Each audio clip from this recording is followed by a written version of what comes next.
Imagine this. You walk into a room, and there is a certain hush.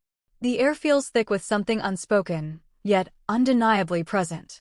Eyes follow your every move, not with the curiosity of attraction, but with something far deeper, something more ancient. You, the deeply spiritual woman, radiating an energy that is not of this world, and yet fully embedded in it. Your presence is a puzzle, an enigma, a force that seems to pull at the very fabric of consciousness. And men? Men fear you. But why? What is it about a woman who understands the sacredness of her own soul that sends a ripple through the fragile egos of men? Is it the unfathomable depth of your being, or something more primal? There is a reason that throughout history, those who have dared to walk this earth with true spiritual power have often found themselves in opposition to the forces of masculinity, which seeks to dominate, to control, to define. It is not simply about love or sex or power in the traditional sense. It is about something much deeper. The fear that men have towards deeply spiritual women is rooted in the very structure of their own psyche. Men, in their essence, are often conditioned to project strength, to define themselves by what they can grasp, what they can control. This is the ego, the surface self that demands attention and control, that believes itself separate from the world and those around it. The masculine energy seeks clarity in the tangible, the measurable, the definable. But the spiritual woman, she is a force of the unknown. She embodies the unconscious, the intuitive, the unseen. Carl Jung spoke often of the shadow, those parts of the self that we deny, repress, and avoid. It is in the shadow that the unconscious lurks, waiting to reveal the things we are unwilling to face about ourselves. And for many men, the deeply spiritual woman is a walking reflection of this very shadow. She brings forth the parts of themselves that they do not understand, parts they are terrified to acknowledge. Her presence stirs a discomfort that cannot be easily placed. She does not follow the traditional rules of attraction, of seduction. She does not conform to the typical expectations of beauty or power.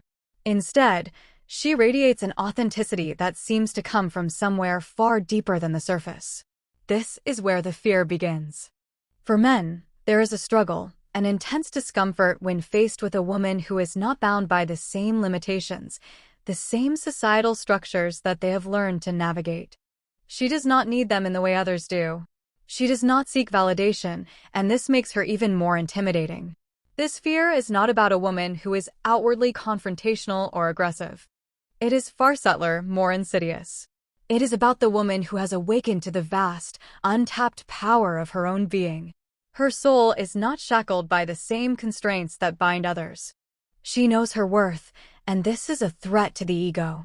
For a man who has yet to face the depths of his own shadow, a woman like this is a mirror he cannot bear to look into.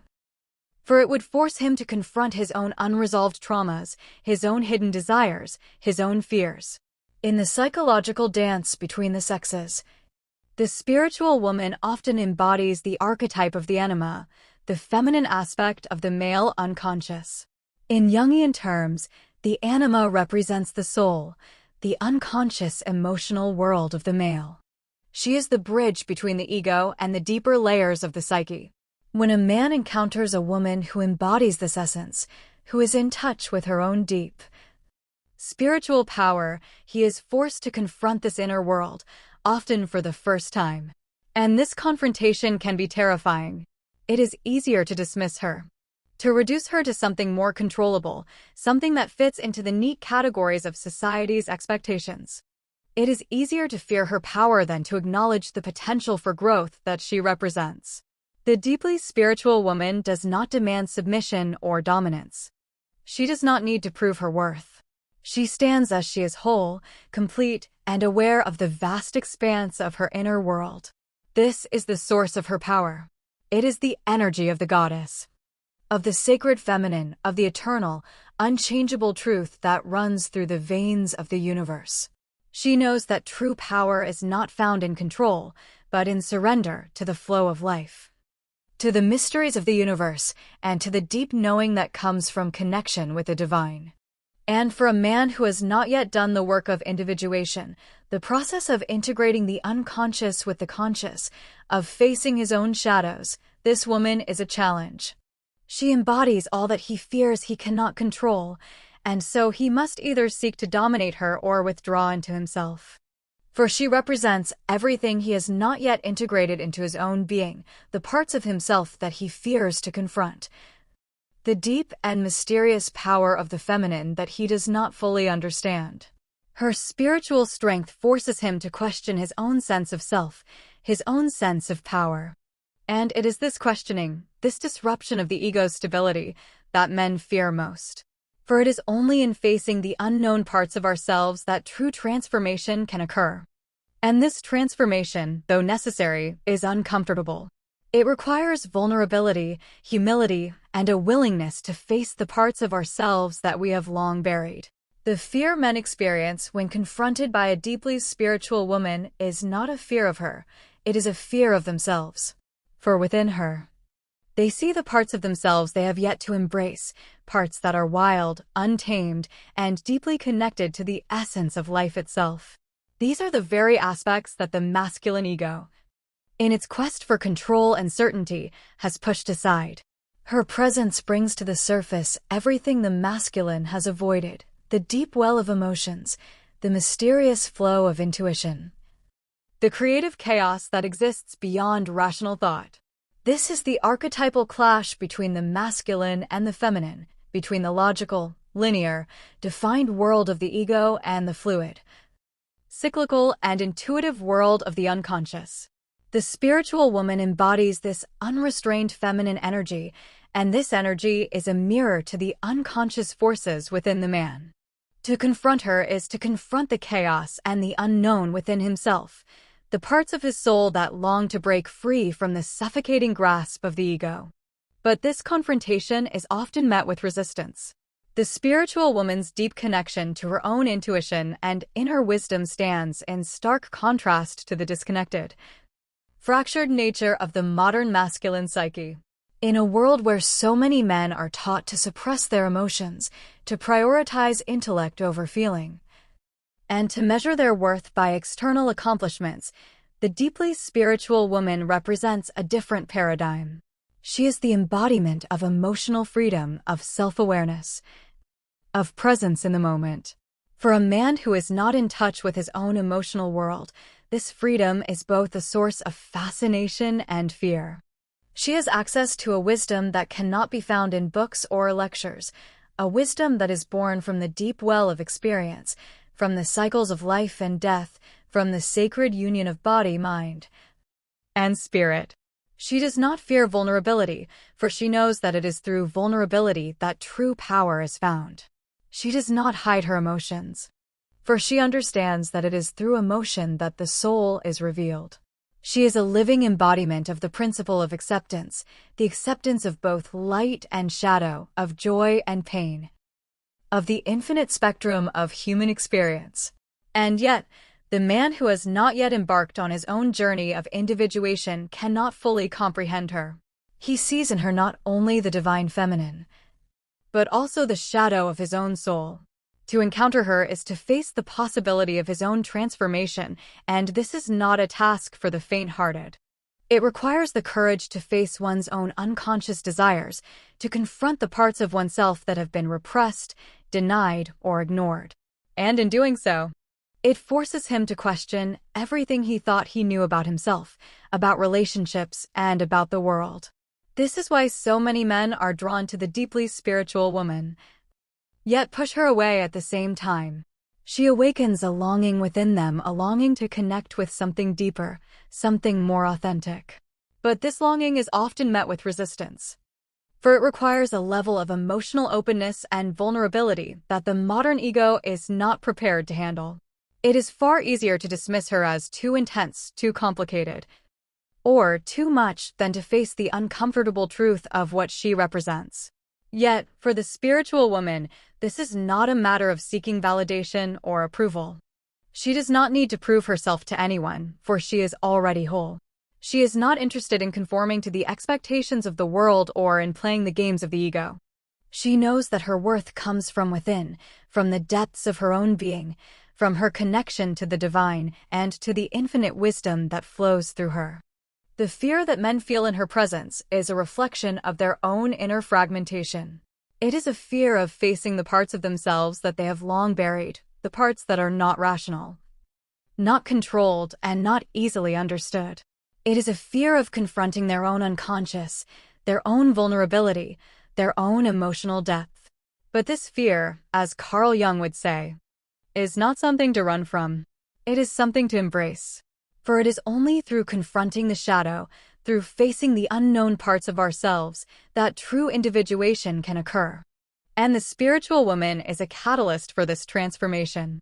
She holds up a mirror, one that reflects the soul's deepest desires, fears, and wounds. She does not make the journey easier, but she makes it possible. She calls the man to rise above his ego, to shed the armor of control, and to step into the fullness of his own being. In this way, the deeply spiritual woman is not just a partner, she is a guide, a teacher, and a force of nature. She is the embodiment of the archetype of the divine feminine, the energy that has the power to heal, to transform, and to awaken the soul. And when a man is ready to face the depths of his own soul, when he is ready to surrender the need for control and to embrace the unknown, he will find in her a reflection of his own true potential. But this transformation can only happen when he is willing to let go of his fear, when he is willing to confront the parts of himself that have been hidden in the shadows. And it is in this confrontation that the true power of the spiritual woman lies. She is not afraid to walk alone, for she knows that the journey to wholeness is a solitary one. But in walking this path, she lights the way for others. In her journey, the deeply spiritual woman embodies a paradox. She is both deeply rooted and entirely free. Her spirituality is not bound by the conventions of society or the superficial structures that most men find themselves chained to. Her soul is fluid, expansive, and ever-evolving. She is a reflection of the archetype of the Great Mother, the primal force that nurtures, creates, and transforms. In her presence, men are reminded of their own vulnerability, their need for a deeper connection to the earth, to themselves, and to the cosmos. But this reminder is not always welcomed. For men, especially those who have yet to embark on the path of individuation, the spiritual woman's power serves as both a challenge and a threat. She compels them to question their assumptions about who they are and what they have built their lives upon. In a world where identity is often tied to external achievements, possessions, and status, the woman who does not need any of these things to feel whole is a jarring presence. She is a reminder that there is more to life than what can be seen, more to the world than what can be controlled. And for a man who has built his sense of self around the need for dominance, for success, for recognition, this reminder is a source of deep discomfort. For he must face the truth. He is not in control of everything. He is not the master of his fate, nor the conqueror of his emotions. To confront the spiritual woman is to confront the very essence of his own helplessness. She represents a world beyond the ego, beyond the boundaries of the self that he has so carefully constructed. And it is this confrontation that causes fear. But what if he allowed himself to experience the full depth of this fear? What if, instead of recoiling from it, he stepped into it, embraced it? What if he saw the spiritual woman not as a threat, but as a guide, a mirror, an invitation to something greater than himself? The woman who walks the path of spiritual awakening does not seek to make men feel small. She does not wish to diminish their masculinity or their worth. She is not interested in competition. She is focused solely on the journey inward, on the pursuit of authenticity, and on the reconciliation of her own light and shadow.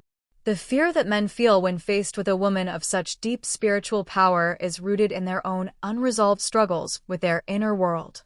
The more they cling to the surface level of existence, the achievements, the external validation, the power they derive from domination, the more they distance themselves from their own soul. The spiritual woman calls them to return to themselves, to confront the shadows that have been lurking in the corners of their psyche for so long. This is where the magic of the spiritual woman lies. She does not demand that men change. She simply holds up a mirror. The choice is theirs. They can continue to live in the limited space of the ego, or they can step into the unknown, into the rich complexity of the unconscious, and allow themselves to be transformed. The deeply spiritual woman is an invitation to wholeness. She does not need to chase after external validation or strive for approval. She knows that the journey of self-discovery is solitary, but it is also the most powerful one a person can undertake. The woman who is in touch with her soul does not measure her worth by the accolades of others. She measures it by her ability to walk the path of truth, to face her own darkness, and to emerge stronger and more whole with each step. For men who are willing to embrace this challenge, the reward is great. They are given the opportunity to shed their false identities, to strip away the layers of protection they have built around their hearts, and to finally step into the fullness of their being. The spiritual woman holds a mirror to their soul, and it is through her reflection that they can begin to see themselves with new eyes. But only if they are willing to face their fear. Fear of vulnerability, fear of emotional depth, fear of surrender. The journey towards inner freedom requires the courage to confront these fears head-on. It requires the willingness to let go of the need for control, to embrace the chaos and mystery of life, and to trust that, in the end, the universe will provide what is needed for growth and transformation. The spiritual woman does not chase after love, nor does she seek to manipulate or control. Her power lies in her ability to simply be. She is the embodiment of the divine feminine, an energy that is magnetic, not through force, but through an undeniable presence. Her essence calls forth the deepest parts of a man's soul, challenging him to face the very aspects of himself he has long avoided. And in this challenge, there lies the potential for true transformation. But men must be ready.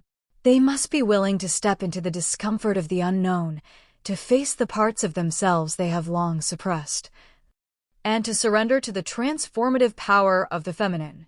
Only then will they experience the deep, soulful connection that the spiritual woman offers.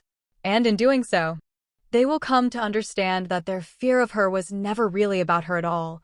It was about the fear of themselves. In the presence of the deeply spiritual woman, something shifts.